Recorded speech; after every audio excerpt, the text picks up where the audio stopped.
Les fées. Il était une fois une veuve qui avait 2 filles. L'aînée lui ressemblait si fort et d'humeur et de visage que qui la voyait voyait la mère. Elles étaient toutes 2 si désagréables et si orgueilleuses qu'on ne pouvait vivre avec elles.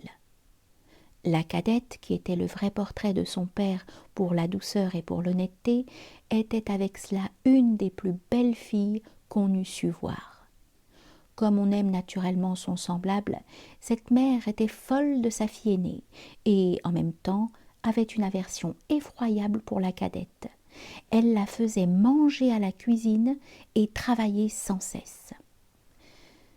Il fallait entre autres choses que cette pauvre enfant allât 2 fois le jour puiser de l'eau à une grande demi-lieue du logis, et qu'elle en rapportât plein une grande cruche. Un jour qu'elle était à cette fontaine, il vint à elle une pauvre femme qui la pria de lui donner à boire. « Oui, dame, ma bonne mère, dit cette belle fille, et rinçant aussitôt sa cruche, elle puisa de l'eau au plus bel endroit de la fontaine et la lui présenta, soutenant toujours la cruche afin qu'elle bût plus aisément. La bonne femme, ayant bu, lui dit « Vous êtes si belle, si bonne et si honnête que je ne puis m'empêcher de vous faire un don. » Car c'était une fée qui avait pris la forme d'une pauvre femme de village pour voir jusqu'où irait l'honnêteté de cette jeune fille. « Je vous donne pour don, poursuivit la fée, qu'à chaque parole que vous direz, il vous sortira de la bouche ou une fleur ou une pierre précieuse. » Lorsque cette belle fille arriva au logis, sa mère la gronda de revenir si tard de la fontaine. « Je vous demande pardon, mère, dit cette pauvre fille, d'avoir tardé si longtemps. » Et en disant ces mots, il lui sortit de la bouche 2 roses, 2 perles et 2 gros diamants. « Que vois-je là ?» dit sa mère tout étonnée. « Je crois qu'il lui sort de la bouche des perles et des diamants. D'où vient cela, ma fille ?» Ce fut la première fois qu'elle l'appela sa fille. La pauvre enfant lui raconta naïvement tout ce qui lui était arrivé, non sans jeter une infinité de diamants. « Vraiment, dit la mère, il faut que j'y renvoie ma fille. Tenez, Fanchon, voyez ce qui sort de la bouche de votre sœur quand elle parle. Ne seriez-vous pas bien aise d'avoir le même don ? Vous n'avez qu'à aller puiser de l'eau à la fontaine, et quand une pauvre femme vous demandera à boire, lui en donnez bien honnêtement. »« Il me ferait beau voir, répondit la brutale, allez à la fontaine. »« Je veux que vous y allez, reprit la mère, et tout à l'heure. » Elle y alla, mais toujours en grondant. Elle prit le plus beau flacon d'argent qui fut dans le logis. Elle ne fut pas plutôt arrivée à la fontaine qu'elle vit sortir du bois une dame magnifiquement vêtue qui vint lui demander à boire. C'était la même fée qui avait apparu à sa sœur, mais qui avait pris l'air et les habits d'une princesse pour voir jusqu'où irait la malhonnêteté de cette fille. « Est-ce que je suis ici venue, lui dit cette brutale orgueilleuse, pour vous donner à boire ? Justement, j'ai apporté un flacon d'argent tout exprès pour donner à boire à madame.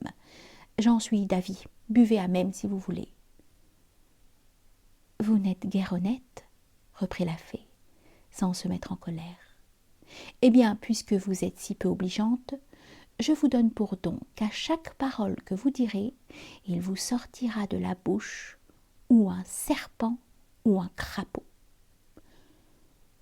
D'abord que sa mère l'aperçut, elle lui cria « Eh bien, ma fille ?»« Eh bien, ma mère ?» lui répondit la brutale en jetant 2 vipères et 2 crapauds.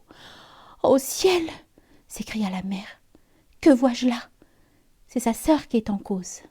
Elle me le paiera. » Et aussitôt elle courut pour la battre. La pauvre enfant s'enfuit et alla se sauver dans la forêt prochaine. Le fils du roi, qui revenait de la chasse, la rencontra, et la voyant si belle, lui demanda ce qu'elle faisait là toute seule et ce qu'elle avait à pleurer.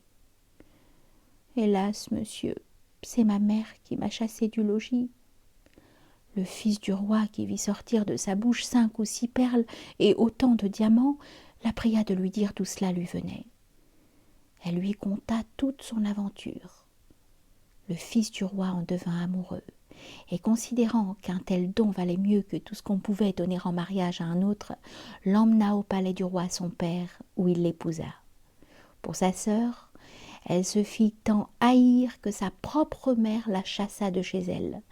Et la malheureuse, après avoir bien couru sans trouver personne qui voulût bien la recevoir, alla mourir au coin d'un bois. Moralité. Les diamants et les pistoles peuvent beaucoup sur les esprits. Cependant, les douces paroles ont encore plus de force et sont d'un plus grand prix. Autre moralité, l'honnêteté coûte des soins et veut un peu de complaisance, mais tôt ou tard, elle a sa récompense, et souvent dans le temps qu'on y pense le moins.